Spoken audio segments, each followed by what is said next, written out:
You've heard the stories: starving citizens, barren grocery shelves, and military parades in a country cut off from the world. But what if I told you the man behind it all, Kim Jong-un, lives a life so outrageously luxurious it would make Hollywood royalty blush? Imagine this: golden palaces hidden deep in North Korea's forests, an underground cinema beneath a mansion laced with landmines, a superyacht with water slides and caviar menus, cruising a coastline no ordinary North Korean will ever see, and armored trains so lavish they resemble five-star hotels on rails, built for just one passenger, Kim. While millions scrape by on rationed rice, Kim jets across the skies in a custom Soviet airliner and rolls through Pyongyang in a $1.6 million Maybach, flanked by bodyguards who sprint beside him. This isn't science fiction. This is the real, jaw-dropping lifestyle of one of the world's most secretive leaders. You think you know North Korea? Think again. Stick around, because by the end of this video, you'll discover how power in North Korea doesn't just control, it indulges in excess beyond belief. The political figure.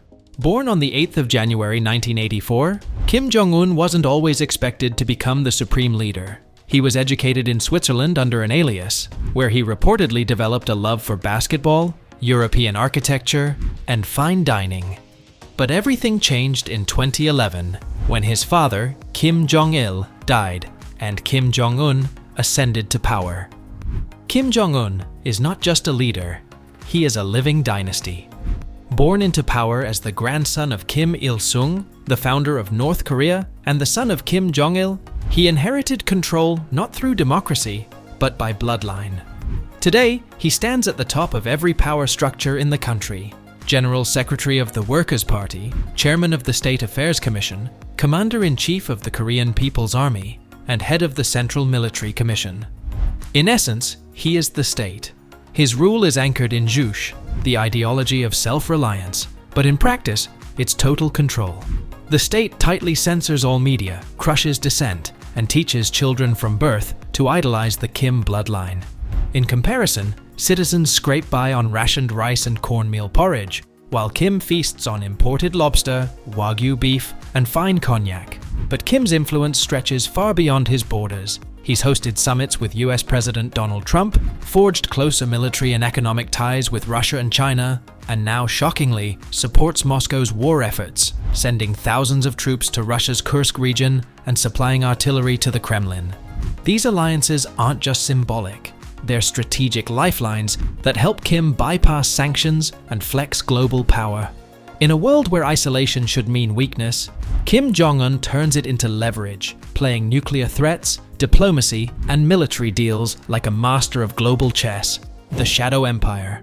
With international sanctions squeezing the life out of North Korea's economy, one question echoes across the globe: how does Kim Jong-un continue to live like a billionaire emperor? At the same time, much of his country struggles for basic survival. The answer lies beneath the surface, in a shadow empire built on absolute state control and covert operations. As the supreme leader, Kim doesn't just rule North Korea politically, he controls its entire economy. Virtually every primary industry, mining, energy, trade, and manufacturing, is either directly owned or tightly regulated by the regime. All profits funnel upward, feeding into a central war chest with one beneficiary, Kim himself.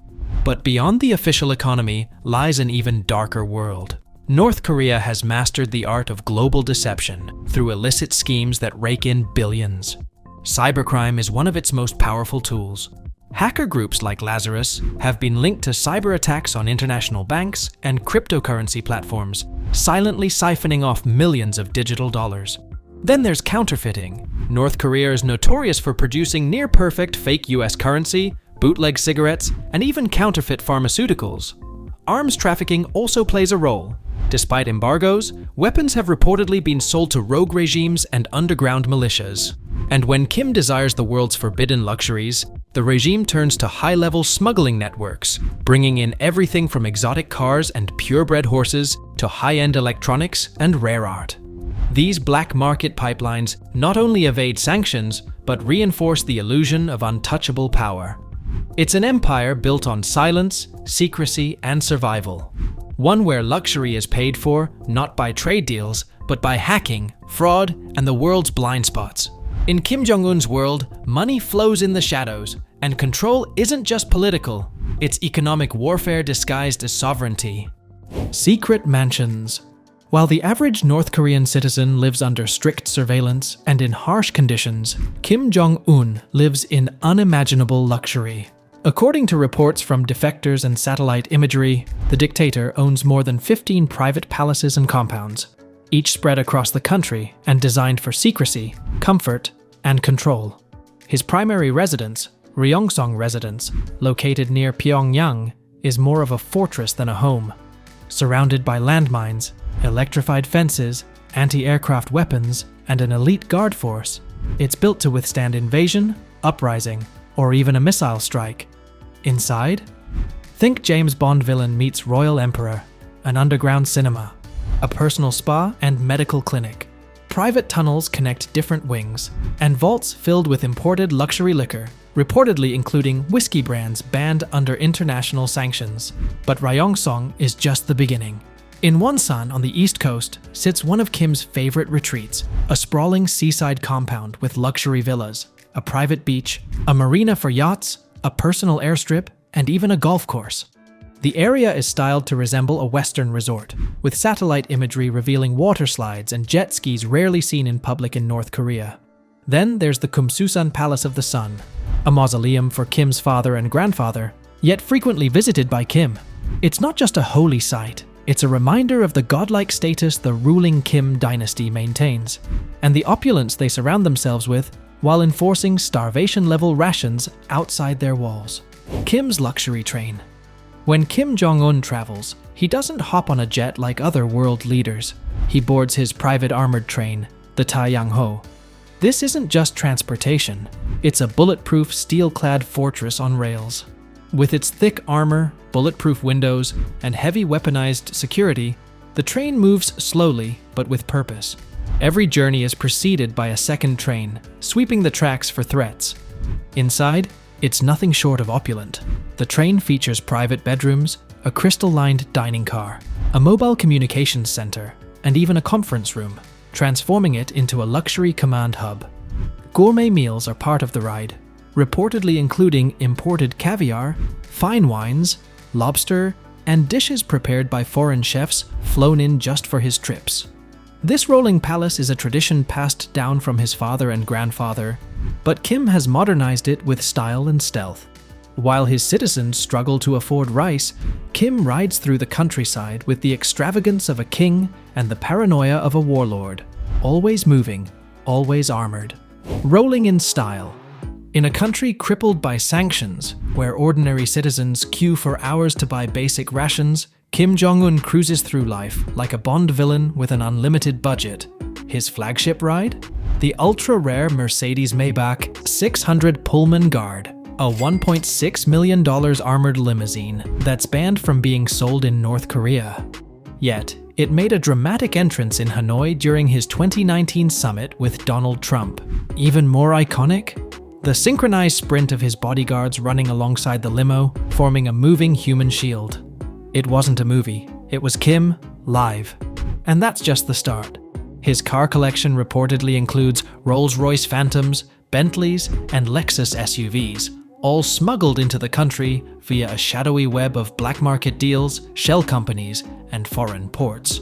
Despite international embargoes, Kim's garage would rival that of any European billionaire. Prefer flying? Kim does it in a customized Ilyushin Il-62 jet, a Soviet relic transformed into an airborne luxury suite. Inside are private lounges, conference rooms, and plush bedrooms, more palace than plain. But the absolute opulence floats on water.